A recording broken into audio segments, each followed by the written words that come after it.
பாருங்களேன், சக்தி மசாலா ராகி மாவு இது 1/2 கிலோ வாங்கினேங்க. இப்போ வடை சுடலாம் ராகி வடை சுடலாம் அப்படின்ட்டு எடுத்து போட்டால் அப்படி முள் குத்துன மாதிரி இந்த மாதிரி இருந்துச்சு. இது என்ன இப்படி இருக்கே அப்படின்னு சொல்லிட்டு இப்படி எடுத்து பார்த்தா இது என்னன்னு பாருங்களேன், பல்லி தானே இது. பல்லியோட உடம்பு தானே இது. பாருங்க, பல்லி தானே, பல்லியோட உடம்பு, பல்லியோட தலை, கண்ணு பாருங்க.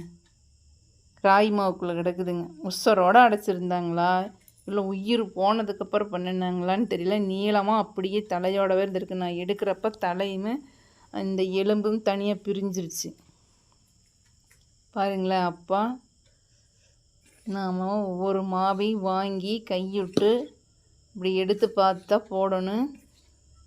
இப்போ இன்னும் எழுந்துமா அழுந்துது. இது என்னது, இது இன்னும் உருண்டையாக இருக்குது, கெட்டியாக இருக்குது, உருண்டையாக கெட்டியாக இருக்குது. இது என்னன்னு தெரியல, உருண்டையாக கெட்டியாக இருக்குது.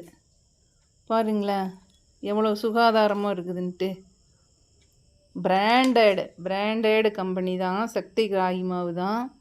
அது பாருங்க எவ்வளோ சுகாதாரமாக இருக்குது பாருங்களேன்.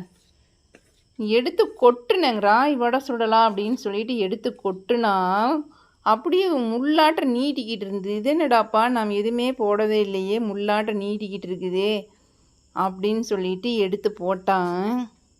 குத்திக்கிட்டு இருக்குது. இது எலும்பு இந்த தலையோட ஒன்றும் ஒட்டி இருந்தது. அப்புறம் பார்த்தா இது என்னமோ உருண்டையாட்டம் இருக்குது, இது என்னமோ உருண்டை மாதிரி இருக்குது. பாருங்களா என்ன சொல்கிறது. இது ஏன் நாம் ஒரு என்ன சொல்கிறது, தண்ணி ஊற்றி வெங்காயம் மிளகாயெல்லாம் போட்டு உப்பெல்லாம் போட்டு எடுத்து கொட்டி இருந்தா அப்படின்னம்னா நம்மளுக்கு தெரியுமா? அப்போ நம்ம கையில் பெசியில் தெரியுங்க, தெரியாமல் போகாது. அது என்ன சொல்கிறதுங்க இது ஏன்? இது ஒரு பாயசம் தானே, என்ன சொல்கிறதுன்னே எனக்கு புரியவே இல்லை. போங்க, ஒரு கவனம் இல்லாத அஜாக்கிரதையாக, அது பிராண்டடுங்க, சாதாரண இது கூட கிடையாது, பிராண்டட் மாவு வாங்கிட்டு வந்தாலும் ஜல்லடை போட்டு முழுசாக கொட்டிடணுங்க. நாம் 1/4 கிலோ பயன்படுத்தினாலோ குறைவாக பயன்படுத்தினாலோ எல்லா மாவையும் போட்டு சளிச்சிடணுங்க. 2வது நம்மளுக்கு தெரியுது சளிச்சிட்றோம், இந்த பாக்கெட்டில் இருந்தது, இதனோட மற்ற மாவு பாக்கெட் பண்ணியிருப்பாங்க இல்லைங்க, அந்த மாவில் இல்லைனாலும் அதில் விஷம் இருக்குது இல்லைங்க.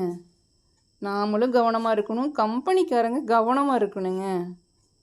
மக்களுக்கு, பொதுமக்களுக்கு ஒரு பொருளை தயாரித்து கொடுக்குறோம், கவனமாக இருக்கணுமா இல்லையா?